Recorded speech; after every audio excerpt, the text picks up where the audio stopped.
దేవునికి స్తోత్రం. ప్రియమైన దేవుని పిల్లలారా, యేసుక్రీస్తు పుట్టక మునిపే దేవుడైన యెహోవా యెషయా ప్రవక్త ద్వారా ఆయన కుమారుడైన క్రీస్తుని గురించి బయలుపరిచారు. ఆయన కుమారుడైన క్రీస్తుని గురించి ప్రవక్తల ద్వారా ముందుగానే బయలుపరిచారు. యెషయా గ్రంథము 61వ అధ్యాయమును మనము వాక్యం ధ్యానం చేసుకుందాం.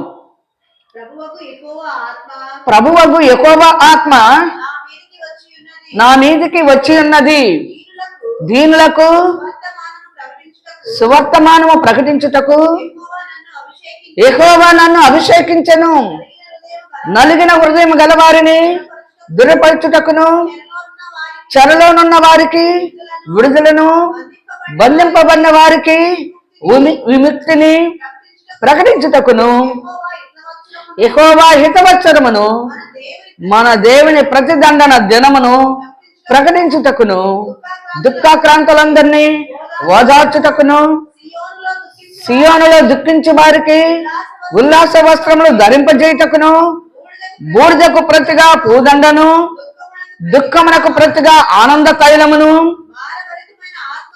భారభరితమైన ఆత్మకు ప్రతిగా స్తుతి వస్త్రమును వారికిచ్చుటకును ఆయన నన్ను పంపి ఉన్నాడు.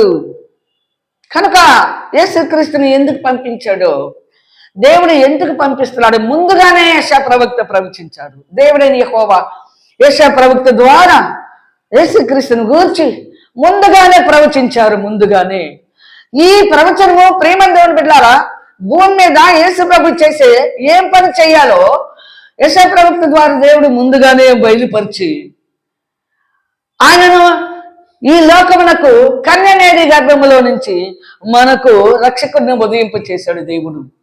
ఇక్కడ మనం లూకా సువార్తలో మరి ఒక మాట చదువుదాం. యేసు ప్రభు ఈ మాటలు చక్కగా బయలుపరుస్తున్నాడు. ఆ జన సమూహానికి శిష్యులకు చెప్తూ ఉన్నాడు. చూడండి, లూకా సువార్త 4వ అధ్యాయము 17వ వచనం మనం చదువుకున్నట్లయితే, ఇక్కడ లూకా వైద్యుడైన లూకా యేసుక్రీస్తుని గురించి, యేసుక్రీస్తుని దేవుడు ఎందుకు పంపించాడో మనకు బయలుపరుస్తున్నాడు. 4వ అధ్యాయం 17వ వచనము,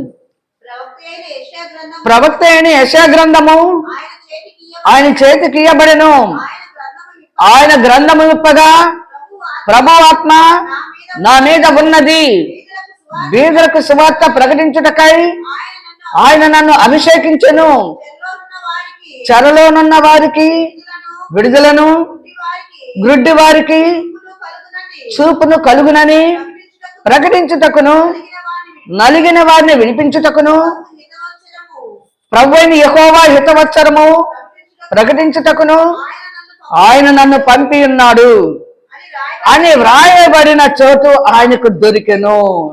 కనుక ప్రియమైన దేవుని బిడ్డలారా, యేసు ప్రభు ఎందుకు వచ్చాడు, యేసు ప్రభుని గురించి యెషయా ప్రవక్త ప్రవచించింది. ఇక్కడ లూకా వైద్యుడైన లూకా యేసుక్రీస్తు గురించి చక్కగా వ్రాశాడు.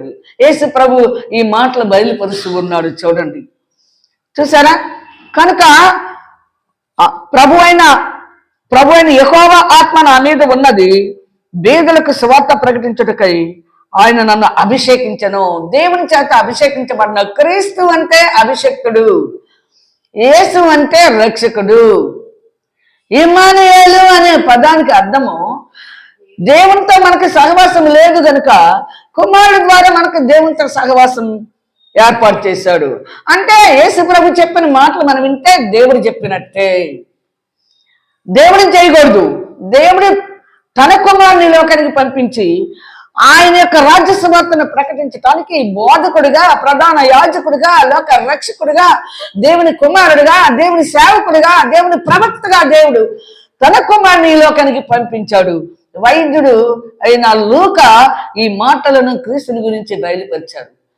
కనుక ప్రియమైన దేవుని బిడ్డలారా, మరి ఈ విధముగా దేవుడైన యెహోవా ప్రవక్తల ద్వారా తన కుమారుడైన క్రీస్తుని గురించి ఆయన ఎందుకు ఈ భూమి మీదకి పంపించాడు, ఏ విషయంలో పంపించాడు, మనకి ఏ విధంగా ఆదరణ అండగా ఏ విషయంలో మనల్ని ఆదుకోవాలో దేవుడు తన కుమారుని లోకానికి పంపించి దేవుని యొక్క ఉద్దేశమును నెరవేర్చుకున్నాడు.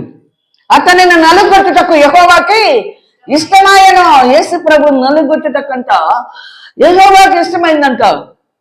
నీతిమంతుడైన నా సేవకుడు జనుల దోషమును భరించును. చూసారా?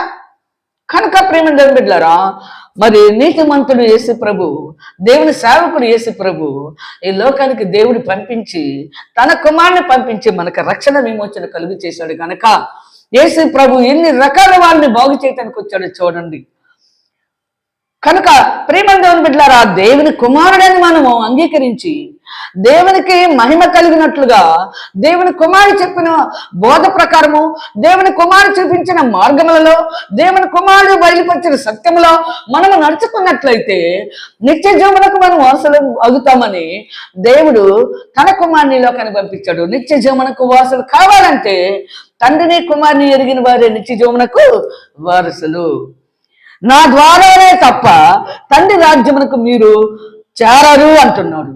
యేసు ప్రభు ద్వారానే మనం చేరతాం, కానీ ఇక ఎవరి మూలంగా కూడా మనం దేవుని రాజ్యానికి చేరటానికి చాలా కష్టం. కనుక నీవు నేను మనందరం కూడా దేవుడు తన కుమారుని ఎందుకు పంపించాడు, ఎవరెవరు ప్రవచించారు, ప్రవక్తల ద్వారా దేవుడు తన కుమారుని లోకానికి పంపించి వారి ద్వారా మనకి చక్కగా మరి వర్తమానాన్ని బయలుపరిచారు.